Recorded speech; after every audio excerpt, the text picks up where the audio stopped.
What is behind blaming Georgia being as a black or... Part 2 of our interview with Maka Botchorishvili, a Georgian Dream MP from Tbilisi. In the first part, we covered the reasons behind the foreign influence law and the sincerity of her party's position. Now, let's dive into the rest of the conversation. Came out more details about this law, and it seems that involves also individuals. No, I read on several local media that it will be needed to declare also your sexual orientation, your faith. So you see so much speculations about this legislation and so much wrong and misinterpretations of this legislation we hear, and just simply lies. First of all, it clearly says who needs to be registered as a organization when they get foreign funding. It's very clear. We are talking about organizations. So you ensure who is watching this conversation that no individual will need to declare his sexual orientation, religion, and stuff. No. This speculation came from personal data, which will be, according to the law, and that is written in many other laws as well, where some maybe personal information will be needed. And we have another law, special law on personal data, and everything that is where it is mentioned that personal data are used or personal data there should be a reference, and that should be done in the framework of special law, which is about personal data. So this but in that law you don't ask religion. Zero. I mean, in the law that you mentioned, I understand personal data that can be asked in whatever service, but in the law you mentioned, that is just you poor don't. Speculation. That's poor speculation. But in the law, the law that you are mentioning, when you say, we have another law where we can ask personal data, but not personal like who I sleep with or which God I pray. No, of course. No, to be clear for who watches, of course. Yes, it's very easy. This is just 10 articles, few pages of the legislation. Let me ask you another side of this actually very, very big topic. There is in the discussions, in the speeches of members of Georgian Dream, it occurs often this idea of global war party. Okay, so what is that? I didn't find an answer. Which is this global war party? Well, it's hard to indicate concrete, names or concrete groups when we talk about that and referring to that. But look at Georgia, and we, especially last 2 years, we faced quite challenges when it comes threatening Georgia's stability and security. And there are quite, concerns after hearing some statements, after looking at the development around Georgia, or looking at actions coming from different actors vis-a-vis Georgia. Quite a legitimate question mark. What are the intentions? What are the intentions for Georgia's security?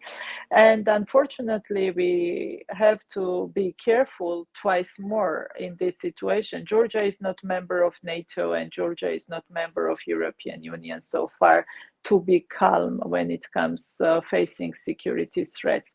And especially after the Russian invasion in Ukraine in 2022, this kind of statements when it comes, regarding Georgia, or actions, requests, were quite, causing our concerns. For example, sending government planes with fighters to Ukraine. That requires quite, serious look. Why we need to do that, to become the party to the war, and what is behind that, and what is ground of such a request. So this is just one example, but who asked you to send? Who asked you to send people to fight in Ukraine? There was such a request. It's easy. People can find it. It's in but internet, tell us who requested you. There was such a request to send government plane with fighters to Ukraine when the war So started. by whom you are saying? By NATO? By European Union? It was Ukrainian. No. By NATO? Ukrainian by side. Ukraine. Okay. Yeah. So by Ukraine. So the Global War Party has his headquarters in Ukraine. No, we are not talking about that. That is kind of, questions that we have regarding security, and that is only one example that created this kind of questions. Maybe they did not have that intention that moment, but there were several, actions that really created concerns of Georgian government. What is behind this request, or what is behind that actions and statements when it comes to Georgia? What is behind blaming Georgia being as a black hole or used as a black hole when there is zero example of using Georgia for sanctions and convention? And Georgia has very, I would say, clear policy, and it is commended by our partners how we are acting in terms of, protecting this country not to be used for sanctions and convention. But unfortunately, we face this kind of, development and quite a noise around Georgia throughout from these your 2 words, years. From your words, I feel that you feel that Georgia is threatened, no? But by who? Well, we can only speculate today around that, but we do see certain threats to the security, and we do believe that we need to be twice more careful when it comes taking different decisions, not to create additional insecurity or instability in Georgia. And if you ask me, I do believe that it is not in the interest of European Union as well to have another not stable place in its close neighborhood. I really kindly ask you to tell me, so who is threatening Georgia? Because if you ask me from outside, the only country that threatened Georgia has been Russia last time in 2008. Russia is, it's not about only threatening. Russia is occupying too Georgia's region. It's not just virtual threat to Georgia. Russia is very clear threat. They have military bases on Georgia's territory. And we are talking about the country and security threats of the country, which is not NATO member, which has zero guarantees to be protected.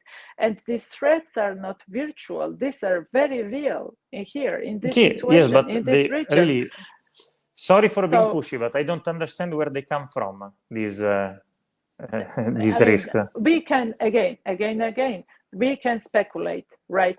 You are right, and that's let's speculate. So tell me. Yeah, I mean, that is also, our understanding that Russia is number one and biggest security threat. We have our own conflict with Russia, right? And to have additional reasons to, I would say, increase that level of insecurity or increase that level of, confrontation with Russia. I mean, it's not in Georgia's interest today. What is in Georgia's interest today is to find peaceful ways of resolution of the conflict we have.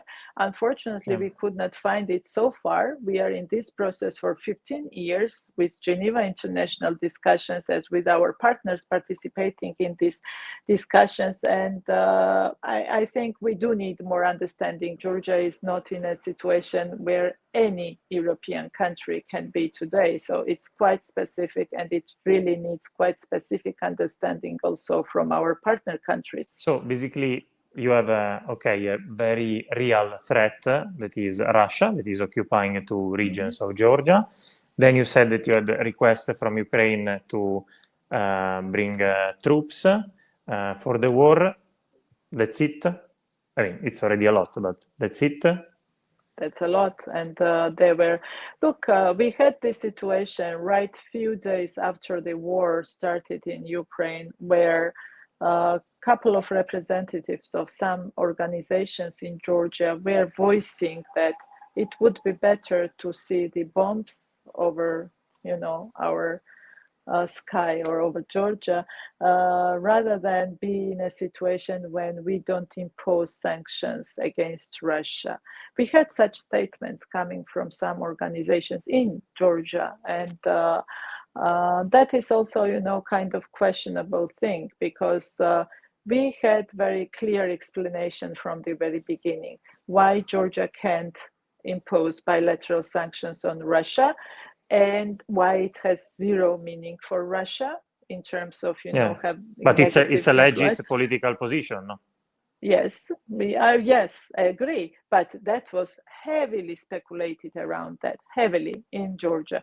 And again, we had some organizations who were telling when war started and when we had that first package of sanctions that for them it would be better to be bombed rather than be in a situation when Georgia is not imposing sanctions to Russia. But same time, Georgia had very clear policy from the very beginning that Georgia is following European sanctions, and Georgia is not letting anybody to use this country for sanctions convention. What do you think of MP Botchorishvili's perspective on the threats facing Georgia? Have you figured out who's behind the so-called Global War Party? Don't miss the final part where she shares her views on relations with Western partners and Georgia's future.